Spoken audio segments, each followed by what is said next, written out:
नंदिनी साहू और आप देख रहे हैं AINS न्यूज़ 24 यूट्यूब चैनल। आइए देखते हैं आज के प्रमुख समाचार। शुक्रवार को भी केंद्रीय प्रवर्तन निदेशालय ईडी ने कुछ IAS कारोबारियों और राजनेताओं के घरों और ठिकानों में दबिश देकर छापेमारी की कार्रवाई की।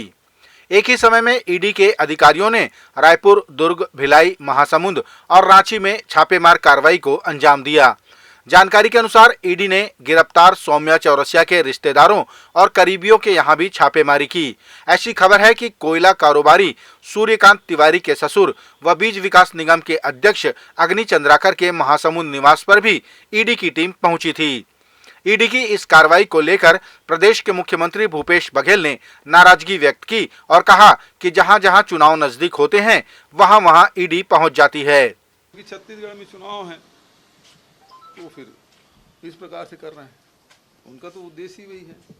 जहाँ जहाँ चुनाव होते हैं, पश्चिम बंगाल में पहले खूब चला था चुनाव पहले करके, उसके बाद महाराष्ट्र में चला, यहाँ चल, उसके पहले कर्नाटक में चला था और यहाँ चल रहा है। तो ये कुल मिला के जो स्थिर सरकार है उसको स्थिर करना है। जो जितना बदनाम कर सकते हो बदनाम करो और अधिकारियों को, व्यापारियों को, राजनेताओं को डराने का काम। राजधानी रायपुर के साइंस कॉलेज कॉरिडोर में स्मार्ट सिटी द्वारा बनाए जा रहे चौपाटी का भारतीय जनता पार्टी द्वारा विरोध को एक पखवाड़ा होने को है। इस दौरान ये मामला हाईकोर्ट और केंद्र सरकार के नगरीय प्रशासन मंत्रालय तक जा पहुंचा है। भारतीय जनता पार्टी को अब कार्रवाई का इंतजार है। पूर्व मंत्री राजेश मूणत ने स्मार्ट सिटी के एक और चौपाटी निर्माण का विरोध शुरू कर दिया है। ये चौपाटी NIT से लगे स्विमिंग पूल के पीछे बनाई जा रही है, जहां सड़कों पर लग रही चौपाटियों के वेंडरों को शिफ्ट किया जाना है।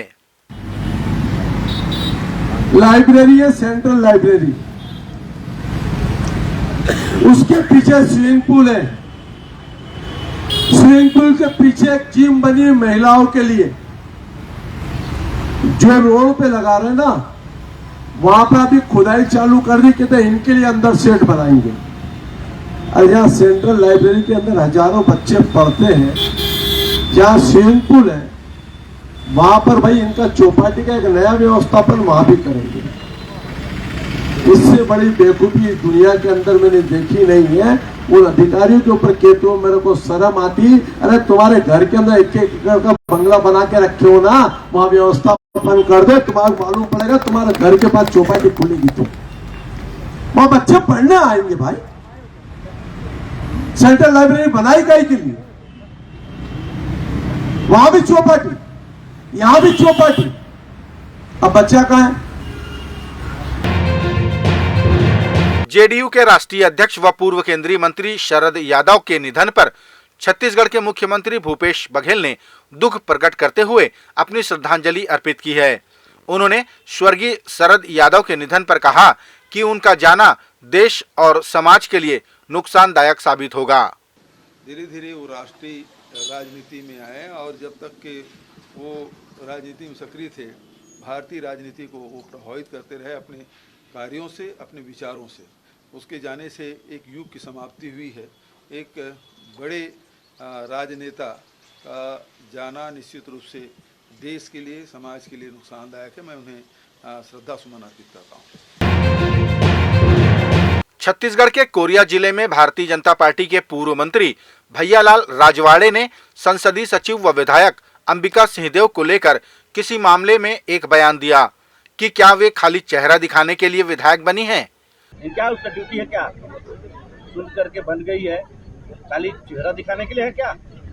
मैं कभी बोलता नहीं हूँ, लेकिन मजबूरी में बोलना पड़ रहा है। पूर्व मंत्री की इस टिप्पणी को अमर्यादित करार देते हुए विधायक ने उनके खिलाफ थाने में शिकायत दर्ज करा दी। इसके बाद पूर्व मंत्री ने स्पष्ट किया कि उनके शब्दों का गलत मतलब निकाला जा रहा है, जो कि दुर्भाग्यजनक है। मैंने कहा कि आप काहे के लिए हो? आप विधायक हो तो खाली चेहरा दिखाने के लिए हो क्या? कि अपने पावर का उपयोग करोगे? जनता पर परेशान है और सरपंच परेशान है, जनपद के लोग परेशान है, सारे के सारे लोग जब यहाँ पर इकट्ठा होकर के धरना आंदोलन करना पड़ रहा है तो दुर्भाग्य है।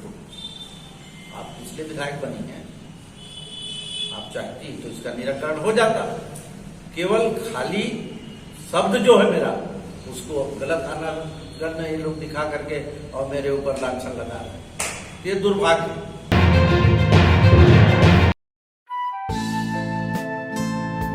Holmes logy premium quality construction. हम बनाते हैं आपके सपनों का घर। जैसी हो आपकी कल्पनाएं वैसा ही हम घर बनाएं। उन्नत तकनीक और बेहतरीन पीओपी कार्य के साथ उच्चतम मटेरियल और रजिस्टर्ड आर्किटेक्ट द्वारा निर्माण। वास्तु के अनुसार निर्धारित क्षेत्र में संतुष्टिपूर्ण मकान। Homeslogy premium quality construction.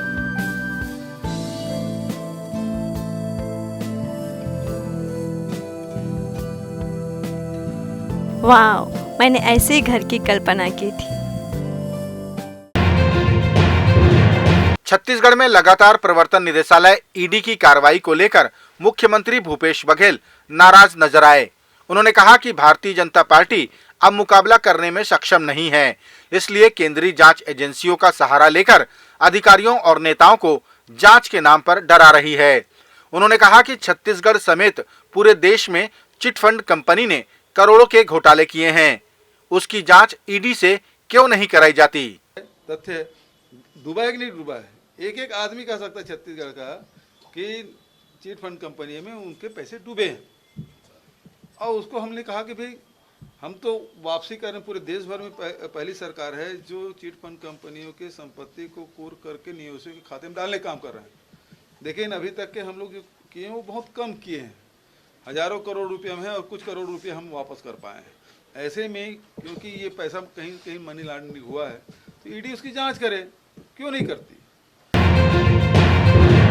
Chhattisgarh के धर्मजयगढ़ वन मंडल में मंगलवार को फिर एक नर हाथी की करंट दौड़ रहे तारों की चपेट में आ जाने से मौत हो गई। बताया जा रहा है कि ग्रामीणों द्वारा शिकार के उद्देश्य से लगाए गए करंट वाले तार से मरने वाला यह दूसरा हाथी है। मामले की गंभीरता को देखते हुए रायपुर से सीसीएफ राजेश पांडे धर्मजयगढ़ पहुंचे, जहां उनकी उपस्थिति में हाथी का पोस्टमार्टम किया गया। इस मामले में एक ग्रामीण को गिरफ्तार किया गया है। बीट गार्ड्स है, हमारे वनपाल है, फॉरेस्ट रेंजर्स है, सब अपना काम बखूबी कर रहे हैं। लेकिन अपनी तरफ से हम प्रयास पूरा कर रहे हैं कि इससे घटनाएं न हो और लोगों को भी बार बार हम अवेयर कर रहे हैं, उनको समझाई दे रहे हैं। इससे का अपराध करते हैं तो इसमें क्या सजाएं मिल सकती हैं। बहुत से केसेज हैं, लगभग सभी केसेज में अपराधी पकड़े जा चुके हैं और न्यायालय में उनका केस चल रहा है। दंतेवाड़ा में सड़क सुरक्षा सप्ताह के अंतर्गत आमजन की सहूलियत के लिए परिवहन विभाग द्वारा लाइसेंस शिविर लगाया गया। इस शिविर में युवक युवतियों ने अपने लाइसेंस बनाने के लिए बड़ी संख्या में आवेदन प्रस्तुत किए। लगभग 15 लोगों के लर्निंग लाइसेंस भी इस दौरान जारी किए गए। इस शिविर में यातायात को लेकर जन जागरूकता भी फैलाई गई।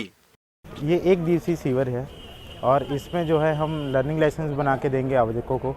जो भी लर्निंग लाइसेंस बनाना चाहते हैं वो यहाँ पे अपना आधार कार्ड या फिर कोई भी परिचय पत्र एवं डेट ऑफ बर्थ प्रूफ जो कि आयु के लिए होता है उसके साथ यहाँ पे आ सकते हैं। यहाँ पे उनका ऑनलाइन आवेदन कराया जा रहा है और साथ में ही उनका लर्निंग लाइसेंस इशू करके उनको दिया जा रहा है।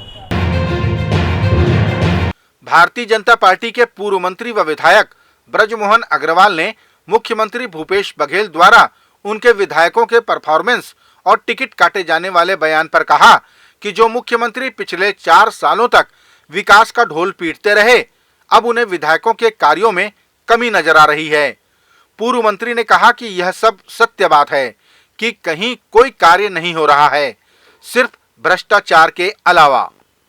ये जो मुख्यमंत्री पिछले 4 सालों से अपनी सरकार के कामों का बखान करते हुए नहीं थक रहे हैं, आज वो इस बात को कैसे स्वीकार कर रहे हैं कि बहुत से विधायकों के खिलाफ में एंटी इनकम्पेंसी है। मुख्यमंत्री जी का यह बयान इस बात को साबित करता है कि 4 साल में सिर्फ जनता का शोषण हुआ है, तानाशाही चली है, विकास के काम नहीं हो रहे हैं, भ्रष्टाचार के आगोश में ये सरकार डूबी हुई है और इसीलिए विधायकों के खिलाफ में इनकम्पेंसी पैदा हो रही है। और इसलिए मुख्यमंत्री जी ने स्वीकार कर लिया है कि 2023 में उनकी सरकार नहीं बनेगी। ये थे आज के प्रमुख समाचार। आप देख रहे थे AINS न्यूज़ 24 यूट्यूब चैनल। कल फिर मिलेंगे ताज़ा तरीन समाचारों के साथ। तब तक रोजाना की ताज़ा खबरों के लिए आप हमारे लोकप्रिय यूट्यूब चैनल AINS न्यूज़ 24 को सब्सक्राइब, लाइक और शेयर करना ना भूलें। नमस्कार।